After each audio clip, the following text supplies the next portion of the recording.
The 1960s, a decade when British roads hummed with ambition, when chrome-lined bonnets gleamed in the afternoon sun, and when a nation convinced itself it was building the finest automobiles on earth. Some of those machines earned every word of praise they received. But others built enormous reputations that never quite matched the reality beneath the bonnet. Today, we are counting 10 of them, 10 British icons from 1960s that perhaps received rather more admiration than they deserved. Some of these choices may surprise you. One of them will genuinely shock you. Let's start with number 10. Number 10. Triumph Herald. When Triumph Herald arrived in British showrooms, it brought something genuinely fresh, a Michelotto-designed body on a separate chassis, with a turning circle tighter than a London taxi. Dealers loved demonstrating it. Buyers were genuinely charmed. The press called it clever and modern. For a time, the Herald felt like exactly the right choice for the aspiring British family. But living with one told a rather different story. The rear swing axle suspension could behave alarmingly through wet corners, surprising too many owners without adequate warning. Early engines were distinctly underwhelming. Rust found the bodywork with depressing thoroughness. The interior, charming enough on the forecourt, aged poorly and rattled considerably in everyday use. There was genuine appeal here, no question. But icon status? Harder to argue convincingly than most people care to admit. The next car on this list sold in far greater numbers, and carries an even more uncomfortable truth. Number 9. Ford Cortina Mark I. In many ways, the Cortina defined what British family motoring meant during that decade. It was light, affordable, and refreshingly modern without being alienating. When the Lotus Tune twin-cam version appeared on racing circuits, it lent the whole range a sporting credibility that dealers happily capitalized upon. But the car most British families actually drove home was a far more modest proposition. The standard 1.2-litre engine offered competent rather than truly inspiring performance. Handling was unremarkable at any real pace. Build quality, even by the relatively lenient standards of that period, could be genuinely inconsistent. Interior fittings wore quickly. Rattles arrived early and stayed indefinitely. Britain genuinely loved the Cortina deeply. That affection was real and perfectly understandable. But much of it was built on marketing brilliance rather than any truly exceptional mechanical foundations. The car that follows was far more ambitious, and paid a considerably heavier price for that ambition. Number 8. Hillman Imp. When Roots Group unveiled this car, it seemed like Britain's credible answer to the rising confidence of continental small car manufacturers. The rear-mounted aluminium engine, originally derived from a Coventry Climax racing unit, was technically impressive. The packaging was creative, the styling neat, and that opening rear window doubling as a boot lid felt genuinely futuristic. For a brief, optimistic moment, the Imp looked capable of troubling the all-conquering Mini. Then reality arrived abruptly. The engine's complexity became a liability, and reliability proved deeply problematic. Head gasket failures became practically routine. The Lingwood factory in Scotland, where production was politically located rather than industrially planned, struggled with persistent labor disputes and inconsistent quality control. Oil leaks and overheating plagued early cars. The promise embedded in that design was genuinely real.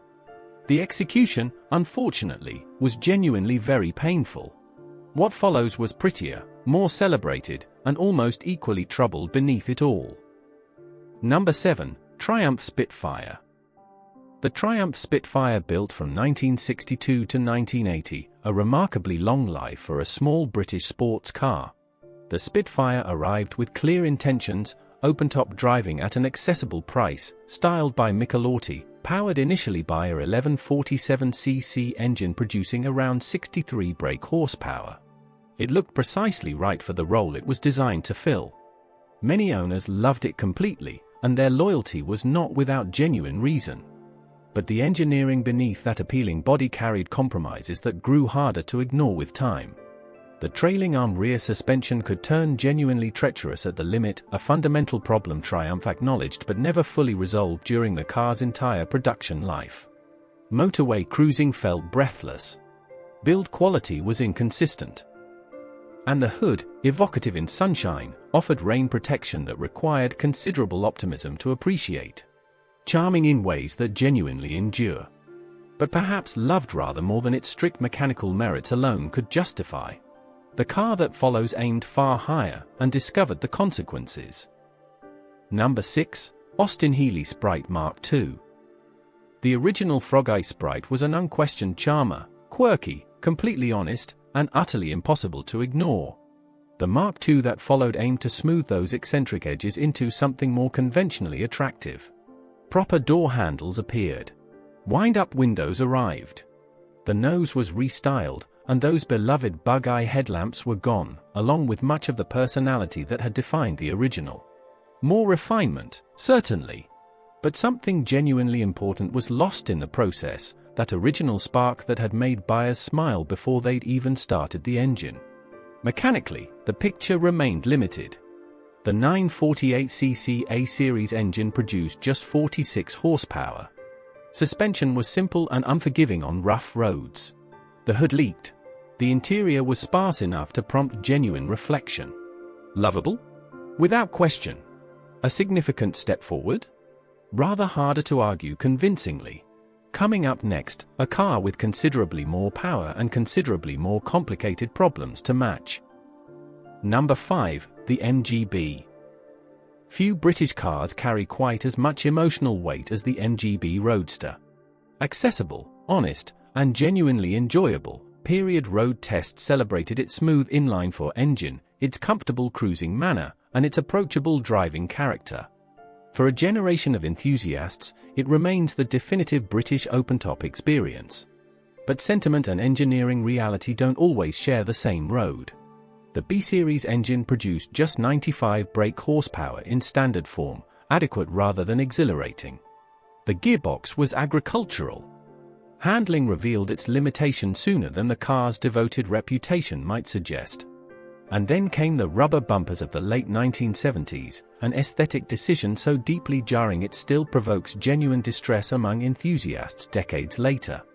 Real merit exists here, and much of the MGB's affection was honestly earned. But quite this level of reverence? Many regular owners might answer that rather differently than the brochures ever suggested. Next up, a car that promised considerably more, and complicated life accordingly. Number 4. Rover 2000. When Rover 2000 launched, it claimed the very first European Car of the Year award in 1964, a distinction earned quickly and enthusiastically by the motoring press. Here was a British executive car conceived in genuinely progressive terms, a base unit body structure, detachable outer panels, and an engineering sophistication that made most rivals look decidedly old-fashioned. Buyers were impressed. The press was captivated. For a period, the Rover 2000 seemed to represent something genuinely new in British car design. But complications lay underneath. The de Dion rear axle and complex suspension geometry demanded expensive specialist attention. The 2000cc engine, while refined, felt unhurried rather than brisk on open roads. Interior quality fell measurably short of genuine luxury. And Rover's own later V8 variant rather proved that the base car always needed more than it originally offered. Fascinating engineering, certainly. But a complete revolution? What follows on this list is far more surprising. Number 3. Lotus Elan. Built from 1962 to 1975, Lotus Elan will generate debate, and I fully expect it to. The Elan is regularly cited as one of the finest handling sports cars ever produced in Britain.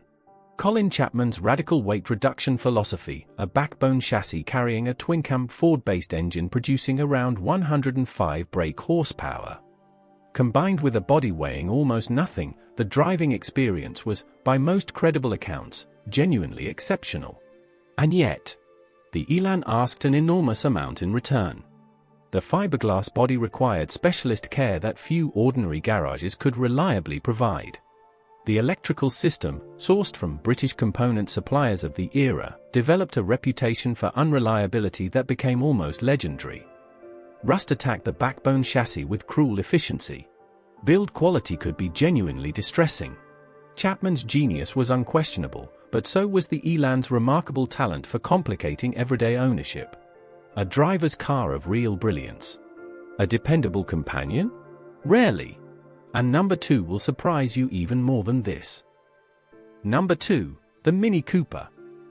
Before any debate begins, yes, the Cooper S won the Monte Carlo rally. 3 times. It genuinely transformed what people believed a small, front-wheel drive car could achieve on a demanding road. Isigonis and Cooper created something that motorsport hadn't anticipated, and the impact on British automotive culture was enormous and entirely legitimate. But the standard Mini, the car the vast majority of buyers actually purchased, was a very different proposition. Cramped, noisy, and possessed of a ride quality that transmitted every road imperfection directly through the seat without apology. The rubber cone suspension, brilliant in concept, deteriorated with notable speed. The BMC A-Series engine had character in abundance but limited refinement. Subframes rusted alarmingly. The interior was basic beyond even that era's modest expectations. The Cooper S earned its legend honestly. The Mini's broader reputation, however, was built partly on reflected glory from motorsport. Which brings us to number 1, and this is where it gets genuinely controversial. Number 1, Jaguar E-Type. Before you reach for the comment section, please hear us out. When Enzo Ferrari reportedly called it the most beautiful car ever made, the world listened, and perhaps stopped examining things quite as carefully as it should have. The E-Type arrived at Geneva in 1961 and stunned every person present. That impossibly long bonnet, those wire wheels, the sweeping aerodynamic fastback, it remains a work of extraordinary visual artistry. But art and engineering rarely share the same priorities. Early cars ran excessively hot. Heating and ventilation was wholly inadequate by any fair measure. The Series 3 V12, magnificent in theory, consumed fuel at rates that became alarming during the oil crisis years. Build quality varied considerably, in ways Jaguar's engineers privately acknowledged. And the performance so remarkable in 1961 was being matched by far less celebrated machinery within just a few years. Beautiful? Absolutely. Significant? Without question. But overrated? Perhaps more than anyone openly dares to admit. Would you still place it at number 1? And there we have it, 10 British cars from the 1960s that perhaps received a little more admiration than they strictly deserved. Does that diminish them? Not entirely. British motoring of that era was ambitious, creative, and genuinely exciting, even when execution fell short of vision. These cars shaped roads, filled memories, and built a national identity that endures to this day. Which one surprised you most? Let us know your thoughts in the comments below. If you enjoyed this, there's another Britain Rewind video waiting for you on screen right now. And if you haven't already subscribed, now might be exactly the right moment. We will see you in the next video.